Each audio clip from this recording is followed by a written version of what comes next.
శ్మశానంలో ఆయన కూర్చోపోతే ఉగ్రభూతాలు వచ్చి ఓళ్ల మీద పడిపోయి ప్రజల్ని సత్కార్యాలు చెయ్యనివ్వవని అక్కడ కూర్చుని తాండవం చేసి వాళ్ళని కూర్చోబెడతాడు. పార్వతీదేవి అడిగింది మహాభారతం అనుశాసనిక పర్వంలో, శుభ్రమైన కైలాసం ఉండగా, ఇంత ఐశ్వర్యం ఉండగా, చింతామణి గృహం ఉండగా శ్మశానంలో ఎందుకుంటున్నారని అడిగింది.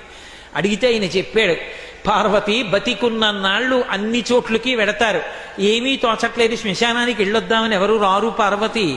నేనంతవాణ్ణంటాడు, పొడుగ్గా ఉన్నానంటాడు, తెల్లగా ఉన్నానంటాడు, పండితుండంటాడు, పద్యాలు నాకు నోటికొచ్చంటాడు, ఉపన్యాసం చెప్పగలనంటాడు, నాకు పాటలొచ్చంటాడు, నేను నాట్యం చేస్తానంటాడు, నేను అధికారినంటాడు, నా దగ్గర డబ్బు ఉందంటాడు, నేను పాట పాడగలనంటాడు. ఇన్ని ఉన్నాయనుకున్న వాడిలోంచి ఊపిరి బయటికి వెళ్ళిపోయిన తరువాత వాణ్ణి తీసుకెళ్లి 4 కొత్త కర్రల మీద పడుకోపెట్టి చాప చుట్టి తాడు కట్టి పైన నూలుబట్ట కప్పి తీసుకొచ్చి అన్నీ తీసేసి కర్రల మీద పడుకోపెట్టి కాల్చేస్తుంటే జీవుడు లేచి నిలబడి పుర్రె పగిలిపోయిన తరువాత కన్న కొడుకు కూడా స్నానం చేసి వెళ్ళిపోతుంటే చీకటి పడిపోయాక, అయ్య బాబోయ్ చుట్టూ ఉగ్రభూతాలు, నా వాళ్ళన్న వాళ్ళు లేరు, వీళ్ళని నమ్ముకున్నాను, ఒక్కడు లేడని ఏడుస్తుంటే నేనున్నానురా అని చెప్పడానికి నేను కూడా లేకపోతే చచ్చిన వాడు 1000 మాటలు చచ్చిపోతాడని అక్కడ ఉన్నాను పార్వతి, నా కర్మకాల అక్కడ లేనన్నాడు.